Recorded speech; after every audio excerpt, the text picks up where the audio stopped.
Estamos recepcionando varios equipos e insumos en esta semana. Hemos presentado lo que tiene que ver con, por ejemplo, la llegada de 30 servocunas, incubadoras.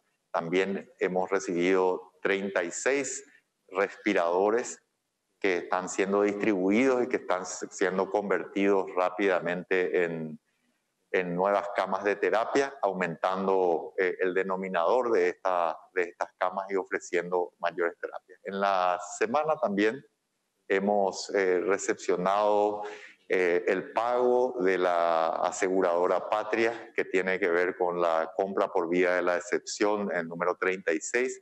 Este seguro ha pagado estas pólizas que han sido ejecutadas, por un lado, lo que tiene que ver con el anticipo de esta compra por vía de la excepción, y en segundo término también estamos hablando de lo que tiene que ver con la póliza por el contrato, del fiel cumplimiento del contrato, ¿verdad? Para un total de aproximadamente 25.000 millones de guaraníes. Recordemos que el anticipo estaba en torno a los 17.000 millones de guaraníes.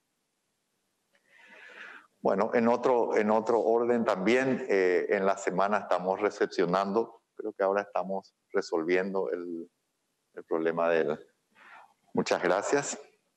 Vamos a ir rápidamente ya que ya estuvimos abordando varios de los temas. Bueno, les decía yo que las camas de terapia intensiva están avanzando de manera persistente. Hoy estamos en alrededor de 509 camas de terapia, eso es en el Ministerio de Salud Pública, con una distribución entre adultos, niños y neonatales en esos números, pero siempre es importante recalcar que es absolutamente poco inteligente y poco propicio el poder esperar en el sistema de salud. Esto hay que seguir peleándolo fuera de los hospitales, porque no hay sistema de salud en el mundo que haya sido capaz de enfrentar al COVID desde la asistencia en alta complejidad. Los nuevos equipos a los cuales ya hice referencia, y esto sigue llegando y sigue, estas son compras hechas por el Ministerio de Salud Pública y que están siendo recepcionadas gradualmente y rápidamente dirigidas a los demás, a los hospitales donde son requeridas, ¿verdad? Insumos laboratoriales, tenemos algunos contratos firmados que están en pleno etapa de provisión, hay otros que están en etapa de adjudicación, que ya vamos a estar firmando el contrato seguramente entre hoy o inicios de la próxima semana. Tenemos una disponibilidad actual para aproximadamente 30 días, eso sin contar con los grandes llamados que están en las etapas que acabo de mencionar, ¿verdad? Ya mencioné también lo de la aseguradora Patria. Y bueno, quiero enfocarme un poquito en la situación epidemiológica también actual. Sabemos que ha habido un aumento importante de casos y una aceleración en las últimas semanas. Esta aceleración se da sobre ciertos números que son relativamente bajos, entonces siempre hay que interpretarlo con alguna cautela. No obstante, encienden la alarma junto con las exigencias del sistema de salud para que podamos realmente hacer los ajustes necesarios y enfatizar, reiterar una vez más todas las recomendaciones que hacemos de distanciamiento físico y de higiene. Pero hay que poner un poquito en perspectiva la situación para entender eso, los números pequeños. Esta es la situación de Paraguay en el universo de los países. Fíjense, por ejemplo, algunos países muy desarrollados como Noruega, Alemania, se encuentran con estos números y varios países de Latinoamérica. Es muy importante lo que estamos mostrando aquí. Esta es una tasa de mortalidad. ¿Por qué es importante? Porque todos los demás datos o indicadores epidemiológicos pueden tener alguna alteración sobre la base de un subregistro o no, pero lo que no se puede modificar es el indicador más duro de todos, que es la tasa de mortalidad, o sea, la mortalidad. ¿Y cómo se pueden comparar países con asimetrías tan grandes, por ejemplo, poblacionales? ¿Cómo se puede comparar un país como Paraguay con otros países más desarrollados, con mayor número de habitantes, con lo que se conoce como una tasa de mortalidad? ¿Qué significa una tasa de mortalidad? Es el número de fallecidos por un determinado número de habitantes. Entonces, en este caso, es el número de fallecidos por 100.000 habitantes. Y esta es la situación de Paraguay actualmente, ¿verdad? Tenemos más o menos un indicador de 2.3 por cada 100.000 habitantes, y pueden ver ustedes los demás países en qué situación se encuentran. Pongamos eso en perspectiva. Actualmente, las zonas del país que tienen el 80% de los casos, Alto Paraná, Central y Asunción, tienen tasas muy similares. Alto Paraná tiene una tasa que es más o menos equivalente a Alemania.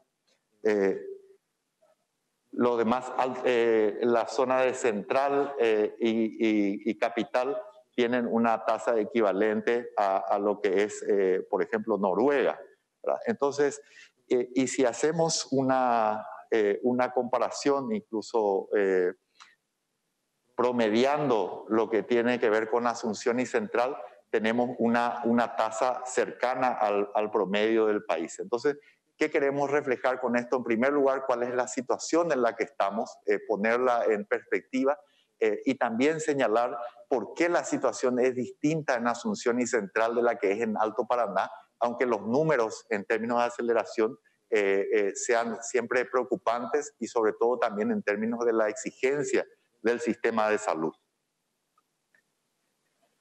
¿Qué es lo que estamos proponiendo entonces en este momento? Es un ajuste de la cuarentena inteligente, del modo que podamos afectar lo menos posible al sector económico. También es una forma de poder proteger más a nuestra gente vulnerable y sobre todo a nuestro personal de blanco, ¿verdad? Entonces es absolutamente importante poder hacerlo ahora, y poder hacer que nuestro país, que tiene que pensar en sí mismo, más allá de lo que estaba mostrándoles yo como la situación en una perspectiva más global, Paraguay tiene que pensar en sí mismo, y al final de esta pandemia tiene que encontrarse en el lote de los países con menor tasa de mortalidad. Ese es el objetivo. La epidemia en sí va a seguir propagándose, pero tenemos que hacer que ocurra con una velocidad lo menor posible, y en este momento el objetivo es estabilizar esa velocidad de crecimiento, esa aceleración que se ha dado sobre todo en las últimas 2 semanas, hacer que se puedan sostener el número de casos, de modo que el sistema de salud, también a pesar de estar exigido, pueda dar la respuesta, seguir dando la respuesta que está dando en este momento. Entonces planteamos una cuarentena social para las próximas 2 semanas. ¿En qué consiste eso? Básicamente restringir la circulación en ese espacio de 2 semanas, particularmente con un horario limitado de lunes a lunes, por la noche y madrugada básicamente.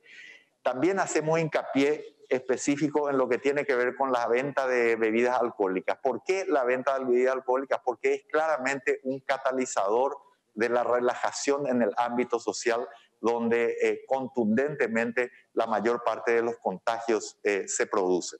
Entonces esa es parte de la racionalidad con la cual estamos respaldando estas medidas, y también esta cuarentena social está un poco basada, respaldada en el aprendizaje que hemos tenido, y también en la gran respuesta que han tenido varios colectivos con el ejercicio de los protocolos estrictos.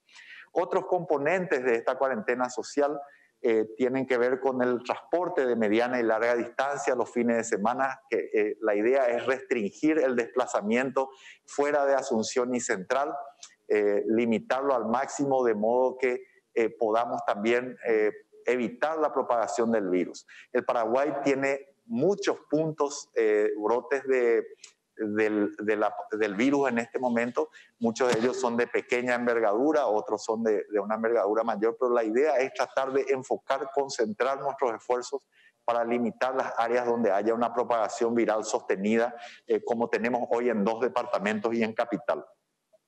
También en los lugares públicos vamos a volver a la actividad física individual, eso quiere decir en los parques y demás, entonces uno puede ir a caminar, se puede hacer las actividades que están protocolizadas y en las cuales hay mucho y buen aprendizaje. Por ejemplo, se puede seguir con los gimnasios dentro del horario que va a quedar establecido.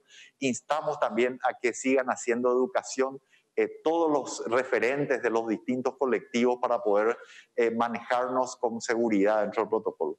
Instamos también a la gente que pueda trabajar a distancia, que lo haga, a aquellos que son de grupos vulnerables también que se sometan a una cuarentena voluntaria para ayudarnos, y a todos los jóvenes también que podamos colaborar, los jóvenes que puedan colaborar en evitar la propagación del virus, ¿verdad? También hacemos un llamamiento a los funcionarios públicos, a las entidades, a los organismos del Estado, para limitar su dotación de funcionarios al mínimo necesario para poder cumplir con sus funciones. Eso claramente también es una recomendación para el sector privado, pero en el ámbito sobre todo de capital, donde gran parte de la movilización tiene que ver con los funcionarios públicos, entonces a ellos se debe esta recomendación que estamos también planteando. Esta cuarentena social está acompañada por todos los ministros del gabinete, por todo el Estado en general, pero particularmente por las fuerzas públicas. Y queremos una vez más reiterar que más allá de cualquier propuesta que podamos hacer el gobierno, pensando siempre en el bien general y en el bien superior, se necesita claramente sostener las medidas de distanciamiento físico, del uso de mascarillas y la higiene para poder contener aquí. No hay muchas cosas que funcionen para enfrentar al virus, pero 3 de ellas tienen que ver. Una, las cuarentenas de distinto nivel de intensidad, pero que todas ellas, como sabemos, tienen costos económicos y de libertades personales muy altos. Hoy tenemos otras herramientas más sofisticadas que podemos llevar adelante con ayuda de la ciudadanía.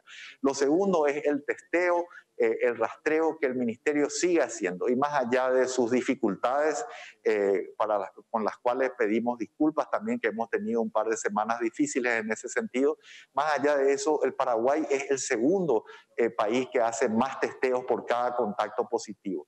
Entonces, hay un esfuerzo también que creo que hay que sostener y que yo reconozco mucho, sobre todo nuestro personal a lo largo de toda la República. Y lo último y lo más efectivo, que es independiente de cualquier acierto u error, que es independiente de nuestras opiniones personales como ciudadanos y que funciona mejor que cualquier otra cosa, son las medidas que tanto reiteramos.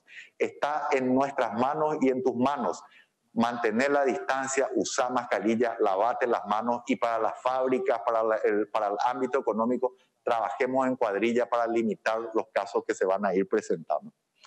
Así que con esto terminamos el boletín de la semana. Estamos abiertos a las consultas de los medios de prensa y una vez más agradecemos a todos ellos permitirnos comunicarnos con la ciudadanía, y a cada ciudadano y ciudadana paraguaya decirle que no baje la guardia. Quien pueda quedarse en su casa, que se quede; quien tenga que salir, que lo haga responsablemente, cuidando a los demás, cuidándose a sí mismo.